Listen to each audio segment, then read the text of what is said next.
হায় হায় হায়, এই যারা যৌতুক খাবা, তোমরা যৌতুক না খাইয়া বাথরুমে গিয়া 10 গ্রাম পায়খানা খাইও, এরপরে খুলনা শহরে গিয়া হালাল সাবান দিয়া কুলি কইরো, মোটামুটি গন্ধ থাকবে না। আর যদি যৌতুক খাইয়া মরো, জাহান্নামের আগুন ছাড়া এই গন্ধ যাবে না। যৌতুক দেওয়া হারাম, নেওয়া হারাম, সহযোগিতা হারাম, বাহানা করাও হারাম। বিয়ে শাদী আসেনি, কিচ্ছু নেই, সব ভেজা। কোন দিকে ধরুন? বড় লোকের ওখানে জুমা পড়াই কইছে আমারে, কোনোদিন বিয়ে দাওয়াত দিলে পরের জুমা বাদ আরাম না। একেবারে ভরা মজলিসে সব ভিআইপি, যত বড় ভিআইপি তত বড় মদখোর, যত বড় ভিআইপি তত বড় সুদখোর। এবার বুঝেন কত বড় ভিআইপি। সব টিরে কইছি বিয়ে আমার কোনোদিন দাওয়াত দিলে আমি পরের জুমা থেকে বিদায়। কেন? বিবাহের এখন অনুষ্ঠানগুলো মিনি মিনি সিনেমা হল। এই জন্য মাঝে মাঝে কই, ও হিসাবের মুরিদ, ও জিকির করনেওয়ালা, ও তাবলিগের চিল্লাওয়ালা, ও হাজি সাহেব, তোমার ইমানের পার্সেন্ট কত টের পাওয়া যায় মাইয়া ভোলার বিয়ার সময়।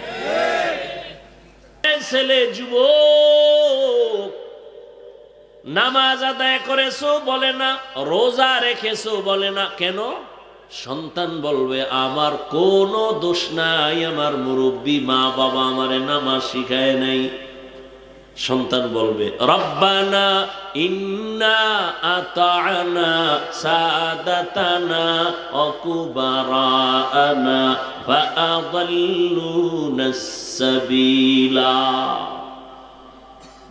সূরা আহজাব 67 নম্বর আয়াত। ও আল্লাহ, আমার মা বাবা কোনোদিন আমারে নামাজের তালিম দেয় নাই, কোরআন শিখায় নাই, কোনোদিন ওয়াজে ডাকে নাই, জুমায় ডাকে নাই। মাঝে মাঝে আমার মা বড় রাত্রে সাহারি খাইতেন, আর মাঝে মাঝে আমারে ডাকতেন, ওঠ বাবা, 2-1টা রোজার অভ্যাস গড়, সাহারি খাইতে ওঠ। মায়ের সামনে আমার বাবায় ধমক দিয়া বলতো, খবরদার আমার বাবারে রোজা রাখাইও না, চেহারা নষ্ট হয়ে যাবে। এরকম কুলাঙ্গার বাপ আসেনি? আর বাপ নামের কলঙ্ক, ওরে কানে ধরে জিজ্ঞাসা করতে মনে চায়, এই বাপ নামের কলঙ্ক, রোজা রাখলে চেহারা নষ্ট হবে? সেই ছেলে মোবাইল চালাইয়া ওর যে চেহারা নষ্ট হলো, তোর কোন কবরওয়ালা বাবায় চেহারা ভালো করবে বলো? जिंदगी में बंदगी तू कर नहीं, जिंदगी में बंदगी तू कर नहीं,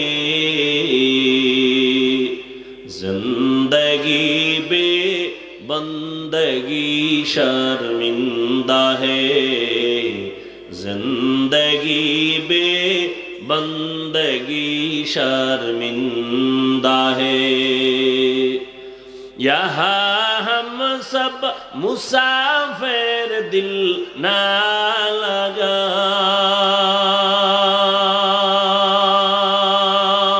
अहले दिल की नजर से रूह करता जा, शाह दौलत सब फकीर गर नेक नेहे, शाह दौलत सब फकीर गर नेक नेहे, जिंदगी में बंदगी तू कौन नहे, जिंदगी बे बंदगी शर्मिंदा है, जिंदगी बे बंदगी शर्मिंदा है, जिंदगी में बंदगी कुन बंदगी, बंदगी बे जिंदगी शर्मिंदगी। আল্লাহ বলবে তোরে না বিবেক দিছি, কহ তো বিবেক দিয়ে তুই সঠিকটা মানলি না কেন? কত সন্তান মা বাবায় চাইছে নামাজ পড়বে না, ও ইচ্ছা করে গিয়া নামাজ শিখছে, তুই পারলি না কেন? তখন বলবে আল্লাহ আমার ভুল হয়ে গেছে। এটা তো ইনসাফের আদালত, কোনো ক্ষমা নাই, বিচার করতে হবে। কি বিচার করবা? বিবেকের সাথে বেঈমানি করছো, বিবেকের বিচার হবে। ইন্নাস সামআ ওয়াল বাসারা ওয়াল ফুআদ কুল্লু উলাইকা কানা আনহু মাসউলা। চোখের বিচার হবে, কানের বিচার হবে, তোমার বিবেকের বিচার হবে। সন্তান তখন বলবেন হে মালিক, বিচার যদি করো, আমার একটা দাবি, একটা আবদার। কি? আমারে যদি একটা ফিডা দাও, আমার মা বাবারে ডবল দিতে হবে। রব্বানা ইন্না রব্বানা আতিহিম যিফাইনি মিনাল আযাব ওয়ালআনহুম লা'নান কাবীরা। আমারে যে শাস্তি দিবা তার ডবল আমার মা বাবারে দিতে হবে। কোরআনের আয়াত। এই জন্য আমি বলি, বহু পাগড়িওয়ালা, তাবলিগওয়ালা, পীরের মুরিদ, হাজি সাহেব জীবনভর আমল করিয়াও জাহান্নামে যাবে শুধু সন্তানের অপরাধের কারণে। বহু আমলওয়ালা জাহান্নামে যাবে সন্তানের অপরাধের কারণে। বড় কঠিন। এই জন্যই তো আল্লাহ কোরআনের আর এক আয়াতে বলেন, ইয়া আইয়ুহাল্লাযীনা আমানু কু আনফুসাকুম ওয়া আহলিকুম নারা আকুদুহান নাসু ওয়াল হিজারা আলাইহা মালাইকাতুন গিলাযুন শিদাদুন লা ইয়াসুনাল্লাহা মা আমারাহুম ওয়া ইয়াফআলুনা মা ইউমারুন।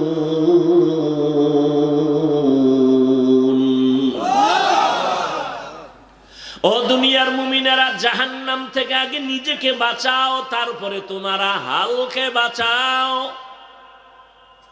আগে আহাল না আগে নিজে? প্রত্যেকটা মা বাবার আহাল সন্তান, স্বামীর জন্য আহাল স্ত্রী, শিক্ষকের আহাল ছাত্র, মসজিদের ইমাম খতিবের আহাল মুসল্লি। মা বাবা জাহান্নাম থেকে আগে নিজেকে বাঁচাও, তারপরে তোমার আহাল সন্তানের বাঁচাও। স্বামী, তুমি জাহান্নাম থেকে নিজেকে আগে বাঁচাও, তারপরে তোমার আহাল স্ত্রীকে বাঁচাও। শিক্ষক, জাহান্নামের আগুন থেকে আগে নিজেকে বাঁচাও, তারপরে তোমার আহাল ছাত্রদের বাঁচাও। ইমাম ও খতিব, জাহান্নামের আগুন থেকে নিজেকে বাঁচাও, তারপরে তোমার আহাল মুসল্লিদেরকে বাঁচাও। নিজে বাঁচলা, আহাল রে বাঁচাও নাই, আল্লাহর আদালতে আসামি হতে হবে। আল্লাহ তো সেই কথা স্পষ্ট করে বলেছেন, ওয়াল আসর ইন্নাল ইনসানা লাফি খুসর। আসরের শপথ, সব মানুষগুলো জাহান্নামে যাবে, চার গুণ ওয়ালারা জান্নাতে যাবে। ইল্লাল্লাযীনা আমানু ওয়া আমিলুস সলিহাত ওয়া তাওয়াসাউ বিল হক ওয়া তাওয়াসাউ বিস সবর। এক নাম্বার ঈমান, দুই নাম্বারে নেক আমল, তিন নাম্বার ঈমান আমলের দাওয়াত অন্যকে দাও, চার নাম্বার ঈমান আমলের বিরুদ্ধে যারা যাবে তাদের বাধা দাও। তাহলে আপনি ঈমান আনছেন, আমল করছেন, হবে না। দায়িত্ব আরো দুইটা আছে, অন্যকে দাওয়াত দাও, যারা মানে না, বিরোধিতা করে, বাধা দাও। এত সোজা। আল্লাহ হেদায়েত দান করুন। ভাইরা আমার, নিজে নামাজ পড়েছেন, সন্তানকে নামাজের দাওয়াত দিছেন কিনা? কহা দিছি তো, হুনে না শয়তান, সন্তান হুনে না। বহু চেষ্টা করেছি, আল্লাহর কসম তুমি চেষ্টাই করো নাই। মিথ্যাবাদী, ধোঁকাবাজ, কিসের চেষ্টা করেছো? রসুল যেভাবে করেছে ওইভাবে করো, সন্তান মৃত্যু পর্যন্ত জুতা সোজা করবে। তোমার মন গড়া করলে হবে না। কিসের চেষ্টা করেছে? এক বাবা গরম গরম সাহাবীর কাছে গেছে, যারে দেখলে শয়তানও কি, ওই যে একটু আগে বলছি না, কয় বছরের যুবক, খেলাফতের মসনদে বসে আছেন ওমর। বুড়া বাবা গিয়া বিচার দায়ের করলেন, আমার সন্তান আমার হক আদায় করে না। ওমর তো কথার আগে তরবারি রেডি। এই বুড়া, কার বিরুদ্ধে কইলা? কয় ছেলে। আমি না শুই না, তোমার বিচার কেমনে করবো? ওটারে ডাকো। ছেলেরে ডাকা হলো। এইবার কই, তুই বাবার হক আদায় করস না কেন বল। ছেলে ডাক দিয়ে কয়, খলিফাতুল মুসলিমিন, আমার কোনো কথা বলা যাবে নি। কয় বল। বলে, আব্বাজানের পক্ষ থেকে আমার উপরে কোনো হক আসেনি? বলে আছে। জানতে পারিনি। বলেন। কয় পারো, শুনবিনি? কয় হক। ওমর বলে, 1 নাম্বার হক, প্রত্যেক বাবার জন্য প্রথম হক একটা ভালো মা ঘরে আনবে। কি মা? ছেলে ডাক দিয়া কয়, খলিফাতুল মুসলিমিন, আমার আব্বাজানে হক আদায় করে নাই। আমার আব্বাজান ঘরে আনছেন ডানা কাটা ভরি। আরে মেয়ে, এই সময় একটা জব দিছে, এখন জব দিলাম বুঝানোর জন্য। এই সময় ডানা কাটা ভরি কইছে, ওই সময় কি বাংলায় কথা কইতো নি? কিছু বেয়াদব আছে, তার মার সব নষ্ট হয়ে গেছে বেয়াদবি করতে করতে। কইবি ওমর কি কইছিল নি, ছেলে কইছিল নি ডানা কাটা ভরি। ওরে বেয়াদব, তুই বুঝো না, এই সময় বাংলা ভাষা ছিল না। আমি বুঝানোর স্বার্থে বললাম। এটি লইও ফেস ধরনীয় বেয়াদব আছে না নেই? যারে শয়তানে ধরে কাম থুইয়া আকাম করে। আল্লাহ হেদায়েত দান করুন। ছেলে ডাক দিয়া বলে, আমার আব্বা হক আদায় করে নাই, ডানা কাটা ভরি আনছে। কি ভরি? তার মানে ও ঘরে আইলেই ডানা কাটবে। এরকম ডানা কাটা ভরি যখন আনছে ঘরের মধ্যে, আইয়েই কয়, তোর মায়ের ডানাটা ভালো না। স্বামীরে কয়, তোর মায়ের ডানা ভালো না, ব্যবহার খারাপ, তোর মায়েরে বাদ দে। কিছুদিন পর কয়, তোর বাবার ডানাও খারাপ, বাদ দে। ওই অলুমান বউয়ের গোলাম কয়, এখন কি করমু? কয়, বাড়ি ছাইরা শহরে ফেলাট ল। ও আবার বউর কথা মানে কেন? ও যে বউরে পাওটাও ধোয়াই আনছে, যৌতুকের নামে আবার পায়খানা খাইছে না নাকি? এদিকে এডি নাই, খুব কম মনে হয় না? হ্যাঁ না, যে ভাব দৈরি আছে মনে হয়। আমাকে বরিশালে বলে চোরের মনে পুলিশ পুলিশ। যৌতুক যারা দেয়, যারা নেয়, যারা সহযোগিতা করে, সব জালেম, সব ডাকাত, সব চোর, সব ছোট লোকের বাচ্চা, সবগুলো বেহায়া, বেলাজা, ইতর। ওদের মতো ইতর, ওদের মতো চোর, ওদের মতো ডাকাত, ওদের মতো ফকিন্নি। আরো কইতেমনি, আর দুই একটা শিখাই দে, কি কইল লাজ হইব। ওরা রসুলের দুশ্মন, ওরা নারীর দুশ্মন, ওরা দেশের দুশ্মন, ওরা ইসলামের দুশ্মন, ওরা এই মানবতার দুশ্মন, ওরা স্বাধীনতার দুশ্মন, এই যৌতুকের গোষ্ঠী। আমার কথা হেদায়াত। যুবক একটা হুজুর নিয়ত করছি, মরে গেল খামু না, কিন্তু আব্বাই তো মান্নত কইরা লাইছে, খাইবে। বাবায় মান্নত করছো, খাইতেই হোক। হায় হায় হায়, এই যারা যৌতুক খাবা, তোমরা যৌতুক না খাইয়া বাথরুমে গিয়া 10 গ্রাম পায়খানা খাইও। এরপরে খুলনা শহরে গিয়া হালাল সাবান দিয়া কুলি কইরো, মোটামুটি গন্ধ থাকবে না। আর যদি যৌতুক খাইয়া মরো, জাহান্নামের আগুন ছাড়া এই গন্ধ যাবে না। যৌতুক দেওয়া হারাম, নেওয়া হারাম, সহযোগিতা হারাম, বাহানা করাও হারাম। বিয়ে শাদী আসেনি, কিচ্ছু নেই, সব ভেজা। কোন দিকে ধরুন? বড় লোকের ওখানে জুমা পড়াই কইছে, আমারে কোনোদিন বিয়ে দাওয়াত দিলে পরের জুমা বাদ আরাম না।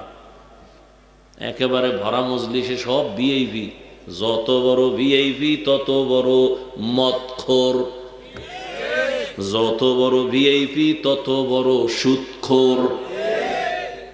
এবার বুঝেন কত বড় ভিআইপি। সব টিরে কইছি বিয়ায় আমার কোনোদিন দাওয়াত দিলে আমি পরের জুমা থেকে বিদায়। কেন?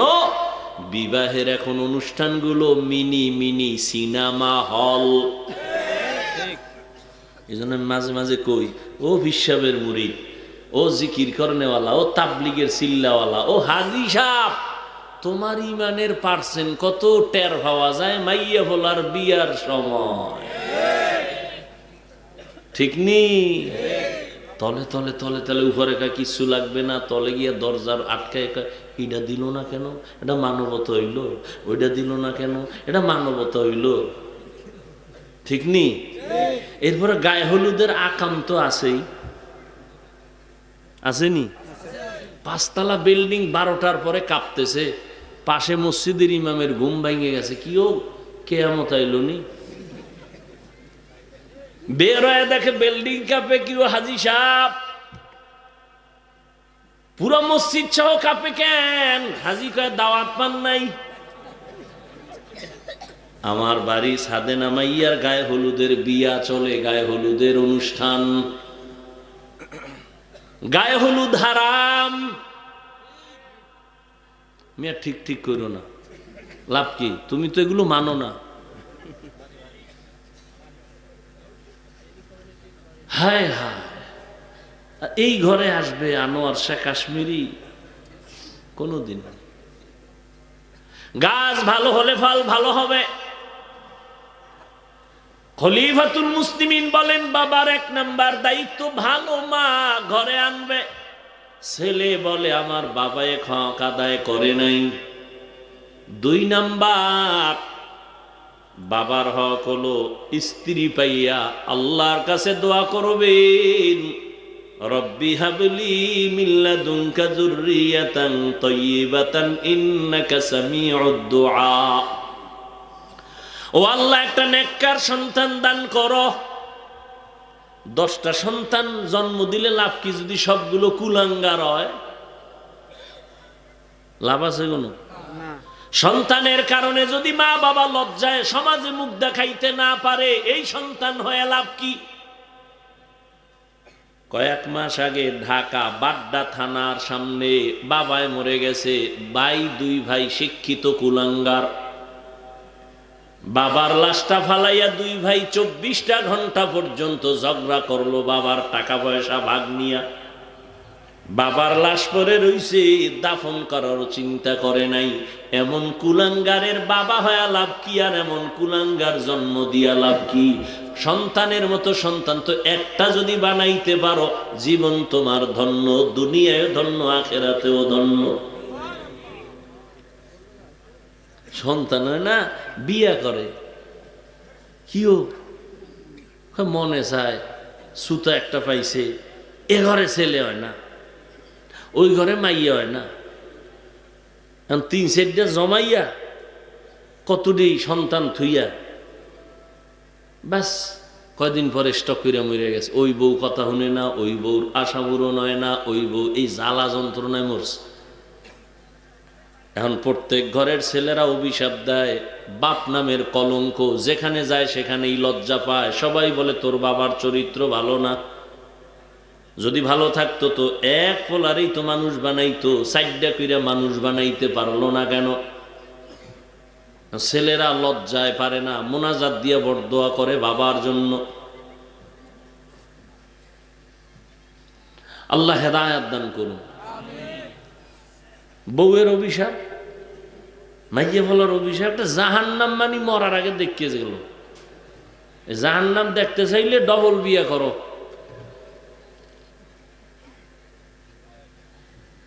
খালি আয়াত কোনানে পাইছে মাসনা, সুলাসা, রুবা, এরপরে যে রেড সিগন্যাল দেওয়া আছে ওই দিকে আর যায় নাই। ওয়াইন খিফতুম, রেড সিগন্যাল, সেদিকে ঢুকেই নেই।